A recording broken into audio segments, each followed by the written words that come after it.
Baik, terima kasih pemirsa. Anda masih bersama kami dalam Kominfo Newsroom.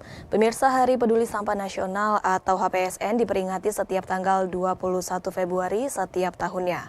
HPSN mengingatkan semua pihak bahwa persoalan sampah ini menjadi penting dan utama, yakni dalam penanganan dan pengelolaan sampah yang baik dan benar, memerlukan pelibatan seluruh komponen masyarakat.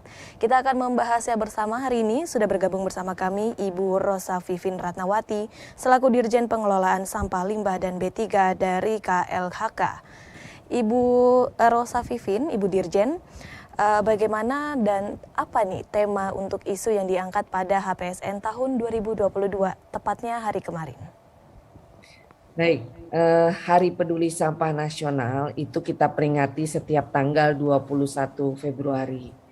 Sebenarnya ketika kita memperingati Hari Peduli Sampah Nasional atau HPSN, itu kita memperingati hari berduka karena pada tahun 2005, tanggal 21 Februari itu ada 157 jiwa meninggal karena runtuhan dari TPA Lewi Gajah yang ada di Cimahi. Dan waktu itu juga gas metan dari TPA meledak. Bayangkan orang meninggal karena tumpukan sampah. Nah, sehingga tanggal 21 Februari kita peringati untuk mengingatkan kita bahwa sampah adalah sesuatu yang kita hasilkan, dan kemudian kalau tidak kita kelola dengan baik, bisa menimbulkan pencemaran dan bahkan bisa menimbulkan kematian. Nah, tema HPSN di tahun 2022 ini adalah kelola sampah, kurangi emisi, dan kurangi emisi dan bangun proklim atau bangun program kampung iklim. Jadi di sini memang HPSN ini kami dari KLHK mensinkronkan 3 kerja besar yang ada di KLHK, yaitu kelola sampah, kemudian perhutanan sosial, dan perubahan iklim. Nah, 3 besar ini dikemas, kemudian yang diimplementasikan di tingkat tapak, yaitu di kampung iklim yang mensinergikan 3 program itu, dan ujungnya sebetulnya kalau kita kelola sampah dengan baik maka akan bisa mengurangi emisi gas rumah kaca. Demikian, Mbak. Baik Ibu, tahun ini dengan tema kelola sampah, kurangi emisi, bangun proklim ya. Dan kemudian Ya, dengan tema yang ada ini, langkah konkret apa yang dilakukan agar HPSN ini tidak hanya sekedar seremonial, melainkan dapat meningkatkan kesadaran masyarakat terkait pengelolaan sampah yang baik dan juga benar, Ibu Dirjen? Ya, seperti yang saya sampaikan tadi bahwa memang kita mau HPSN ini kita bergerak di tingkat kampung atau di tingkat tapak. Dan kita konekkan dengan yang namanya penurunan emisi gas rumah kaca. Saya setuju pertanyaannya jangan hanya seremonial saja. Kami sudah bergerak, Mbak, yang awal memang kami mendampingi kampung iklim yang ada di Provinsi Bali. Kenapa kita mau Bali dulu? Karena Bali mengingat akan menjadi tuan rumah G20, dan Bali akan menjadi etalase bangsa Indonesia untuk negara-negara yang akan hadir pada acara G20, sehingga kita mau Bali bersih. Nah, ketika bicara bersih maka kita bicara dari hulu ke hilir. Kita bicaranya adalah dari rumah. Nah, program pengendalian perubahan iklim itu punya yang namanya kampung iklim, di mana kampung-kampung yang ada kemudian kita berdayakan untuk bisa membantu menurunkan emisi gas rumah kaca. Salah satunya adalah program pengelolaan sampah. Bagaimana rumah-rumah tingkat individu itu mengelola sampah dengan baik. Yang pertama adalah memang dari awal adalah dari diri kita sendiri. Kita memilah sampah dengan baik, kemudian sampah itu tidak terbuang ke TPA, tapi bisa kita gunakan kembali, misalnya dengan bank sampah, Dan kemudian juga dengan pekerjaan itu sampah tidak dibuang ke TPA. Karena kalau sampah dibuang ke TPA, maka itulah yang menjadi sumber dari emisi gas rumah kaca, yaitu dari gas metannya. Jadi yang lain adalah kita mengedukasi, mendampingi bank sampah yang ada di kampung iklim tersebut, kita mencarikan off-taker. Off-taker itu artinya dari bank sampah itu kemudian mau dibawa kemana, perusahaan daur ulangnya dibawa kemana. Nah itu penting. Off takernya kemudian kita bantu sarana prasarana sehingga memang kampung iklim yang kita hidupkan itu pengelolaan sampahnya akan menjadi lebih baik. Demikian, Mbak. Baik Ibu, berarti untuk konsep reuse, reduce, recycle ini juga dapat diterapkan untuk di kampung iklim ini ya Bu ya. Kalau Ya, boleh betul. dijelaskan lebih lanjut kepada pemirsa, sampah apa saja yang dapat digunakan kembali dan bagaimana cara pengolahan yang benar ya Ibu? Ya, catatan di saya itu memang jenis sampah itu ada beragam. Yang jelas sisa makanan. Sisa makanan itu kan yang kita makan nih. Kita makan siang, makan pagi, makan snack dan sebagainya, ada sisa makanan. Tapi ada juga pembungkusnya. Nah, itu jenisnya. Nah, kemudian ada sampah kertas, ada sampah plastik, ada sampah yang dari bahan-bahan karet, ada dari kain baju bekas kita, ada kaca, logam dan lainnya. Nah, saya mau menyampaikan begini. Kalau kita bicara bagaimana pengelolaan sampah yang baik, pada kesempatan ini Mbak, saya menghimbau dari rumah untuk kita memilah sampah. Memilah sampah itu gunanya untuk apa? Memilah sampah itu adalah gunanya untuk kita bisa mendapatkan bahan baku dari sampah tapi bersih. Ya bayangkan kalau misalnya kita mau masuk ke bahan baku daur ulang kertas, plastik, kalau dicampur dengan sampah sisa-sisa makanan kan pasti kotor. Nah, oleh karena itu, kalau pertanyaannya adalah apakah yang bisa kita lakukan dari rumah, kita pilah sampahnya dari rumah, ya. Yang kertas-kertas, yang plastik-plastik, botol plastik misalnya, ada logam dan sebagainya, dan kemudian kita bawa ke bank sampah yang terdekat dengan rumah kita. Saat ini di seluruh Indonesia ada sekitar hampir 12.000 bank sampah. Memang tidak semuanya aktif. Nah, dari catatan itu KLHK sekarang sedang mendekati di tingkat tapak bank sampah itu, dan hari ini ada rapat koordinasi nasional bank sampah. Nah, di situ ada asosiasi daur ulang plastik, ada asosiasi pulp dan kertas yang akan kemudian menjadi off taker dari barang-barang yang tadi kita pilah, sampah kita pilah ke rumah tangga. Nah, selain itu, kalau sampahnya itu kemudian kita bawa ke bank sampah, para anggota keluarga yang membawa sampah terpilah itu juga bisa mendapatkan keuntungan secara ekonomi. Karena sebenarnya sampah yang kita pilah, kita bawa ke bank sampah itu dibeli. Dan bahan baku daur ulang itu sangatlah dibutuhkan. Bayangkan ya, sampah kita kan 67,8 juta ton. Ya. Dari 67,8 juta ton itu, sampah plastiknya ada sekitar 15,6%. Sampah kertasnya 12%. Kebalik, sampah kertas 15,6%, sampah plastik ya 12%. Coba ya. Nah, dari situ yang dipakai hanya sekitar 40%-an. Berarti masih ada sampah plastik dan sampah kertas yang sebenarnya itu uang, ya, tapi masih terbuang dan tidak terpakai. Nah, oleh karena itu dalam kesempatan ini saya mengimbau untuk kita pilah sampah yuk dari rumah. Kemudian kita setor ke bank sampah yang ada di dekat rumah kita, atau juga ada startup banyak yang sudah pakai aplikasi untuk bisa menjemput sampah yang kita pilah itu ke rumah. Ya, demikian Mbak.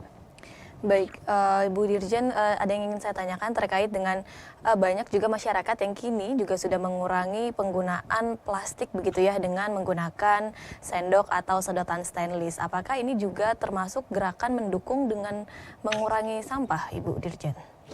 Ya, saya mau menyampaikan begini.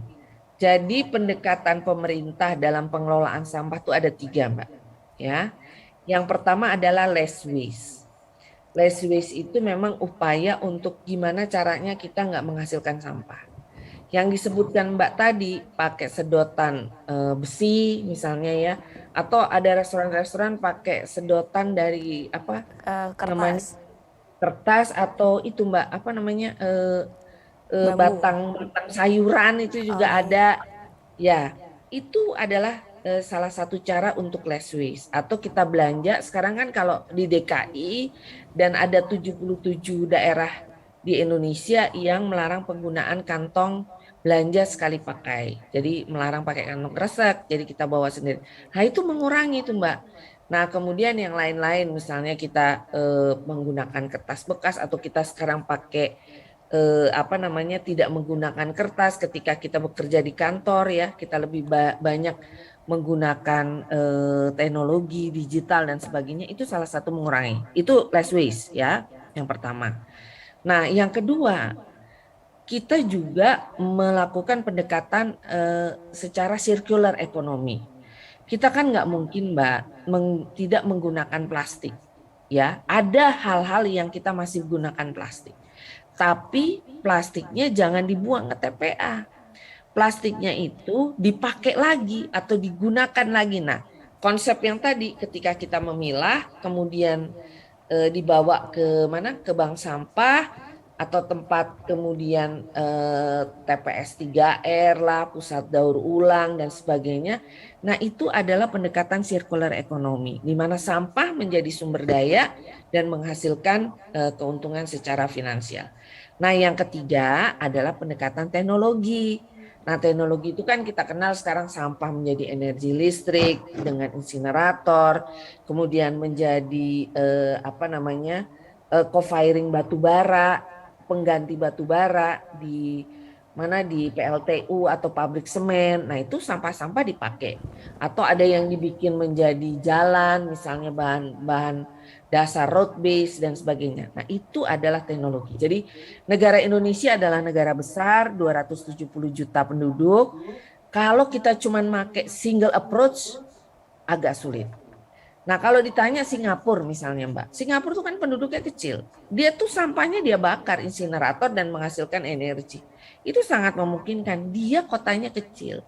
Nah, oleh karena itu memang ada Perpres yang menunjuk 12 kota untuk membangun pembangkit listrik tenaga sampah dan yang ditunjuk adalah kota besar dan kota metropolitan. Jadi single approach tidak bisa digunakan di Indonesia, harus bermacam-macam pendekatan. Demikian. Baik Ibu. Kemudian bagaimana dengan implementasi Peraturan Menteri Lingkungan Hidup dan Kehutanan Nomor 75 Tahun 2019 yang mengatur tentang peta jalan pengurangan sampah dan produsen. Sudah cukupkah dengan peraturan ini sehingga produksi sampah dari tingkat produsen dapat ditekan? Ya, Peraturan Menteri LHK Nomor 75 Tahun 2019 ini memang tentang peta jalan. Nah, saya mau cerita dulu, kenapa ada ini? Jadi kalau kita bicara sampah dari hulu ke hilir, itu kan di hulunya adalah kita-kita ini, individu, ya. Nah, kemudian individu yang memproduksi sampah, misalnya sampah makanan, misalnya ya. Nah, ada bungkusnya. Nah, yang kita sasar itu juga yang produsen yang apa namanya menghasilkan barang dan kemudian dia memakai pembungkus. Nah, ada 3 kategori produsen kalau di pengelolaan sampah. Yang pertama adalah manufaktur. Manufaktur ini adalah perusahaan-perusahaan yang kemudian wadah-wadahnya dia pakai apa yang menghasilkan sampah ya. Kita sebut aja shampoo, apa sabun, makanan dan sebagainya. Manufaktur. Kemudian yang kedua adalah retail. Retail itu adalah supermarket, market, pasar dan sebagainya yang wadah-wadahnya kita belanja menggunakan plastik atau apapun yang kemudian bisa menghasilkan sampah. Yang ketiga adalah food beverages, restoran, kafe, ya, hotel, itu kan juga menghasilkan sampah. Nah, di dalam peta jalan ini memerintahkan kepada para produsen untuk yang pertama adalah meredesain kemasan. Jadi kemasan dia ganti dengan kemasan yang ramah lingkungan, yang tidak misalnya plastik sekali pakai. Yang kedua adalah menarik kembali sampah-sampah yang dihasilkannya. Jadi misalnya perusahaan-perusahaan air mineral itu saya minta sekarang kerjasama dengan bank sampah untuk bisa menarik kemasannya dia. Ya memang sih nggak harus misalnya kemasan produk air mineral A, dia harus hanya menarik produk air mineral A. Nah, itu kan agak sulit. Jadi saya minta untuk mengambil semua. Jadi dan sekarang betul-betul mereka banyak yang membantu bank sampah. Nah, mereka harus buat peta jalan, harus buat perencanaan dulu, peta jalannya 10 tahun. Ada perencanaannya dalam tahun pertama, bagaimana caranya dia meredesain kemasan. Bagaimana caranya dia menarik kembali barang-barangnya. Nah, sekarang yang terdaftar di KLHK ada 40 produsen yang sudah menyampaikan peta jalan pengurangan. Tapi betul kami harus kerjasama dengan asosiasi, dengan Kadin misalnya untuk mendorong para produsen ini bisa lebih keras dan mungkin kompetisi market itu yang lebih apa ya, yang lebih kita gunakan. Jadi kita tidak pakai apa namanya kayak sanksi itu enggak, tapi kompetisi dalam apa penjualan dalam market itu yang kita gunakan untuk mendorong mereka untuk bisa lebih taat pada peraturan Menteri LHK ini. Demikian, Mbak. Jalan pengurangan sampah ini ditunjukkan untuk produsen sampah tersebut ya Bu. Jadi dianjurkan oleh KLKH untuk meredesain kembali agar produk tersebut menjadi ramah lingkungan. Ya. Tema yang salah satunya juga ini adalah membangun pro iklim ya Bu ya. Bangun kampung iklim. Ya. Program kampung iklim. Program kampung iklim. Untuk mengejar target nol emisinya seperti apa Ibu? Ya, tadi seperti yang saya sampaikan di awal, bahwa memang KLHK itu sedang mengembangkan sekarang sekitar 32.000 kampung iklim di seluruh Indonesia. Dan saya dari Direktorat Jenderal Pengelolaan Sampah Limbah dan B3 bekerja sama dengan Direktorat Jenderal Pengendalian Perubahan Iklim, karena yang punya program adalah Direktorat Jenderal ini, kemudian memasukkan bagaimana pengelolaan sampah ini bisa masuk di kampung iklim. Nah, saya mau cerita Mbak, jadi kita kan punya target nih di National Determined komitmen bahwa perubahan iklim itu harus dicapai pada angka tertentu. Dan salah satu sumber untuk menghasilkan emisi gas rumah kaca itu adalah sampah. Sampah itu kenapa bisa dikatakan menghasilkan emisi gas rumah kaca? Karena sampah itu kalau nggak dikelola, terus kan dibuang sembarangan, dibakar. Nah, bakaran sampahnya itu menghasilkan emisi gas rumah kaca. Atau kalau di TPA, kalau tadi ada gambar-gambar TPA dan itu tidak dikelola dengan baik, maka gas metannya yang akan naik dan kemudian menghasilkan emisi gas rumah kaca. Jadi bayangkan kalau misalnya itu semua bisa kita kelola, tidak terbuang secara ilegal ya. Ilegal itu maksudnya kan bisa dibuang ke sungai, bisa dibuang, bisa dibakar misalnya, atau ke TPA tapi TPA-nya model open dumping seperti ini. Nah, itu sangat berpotensi untuk menghasilkan emisi gas rumah kaca. Nah, oleh karena itu kita punya approach-nya kita coba pada kampung iklim. Kita hitung nanti Mbak, dari kampung iklim itu emisi gas rumah kacanya berapa yang bisa dikurangi dari per kampung iklim itu ketika dia mengelola sampah. Dan yang intinya adalah sampahnya jangan terbuang ke TPA. Itu intinya. Kalau sampah kebuang ke TPA, TPA-nya nggak dikelola gas metannya, ya udah jadinya emisi gas rumah kaca. Demikian, Pak.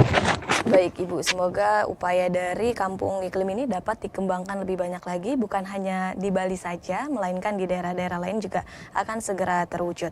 Terima kasih Ibu Rosa Vivin Ratnawati, Dirjen Pengelolaan Sampah Limbah dan B3 KLHK yang sudah bergabung dalam tema Kelola Sampah Sejak dari Rumah. Terima kasih Ibu, selamat beraktivitas, salam sehat. Pemirsa, kami akan kembali dengan informasi menarik lainnya, tetaplah bersama kami dalam Kominfo Newsroom.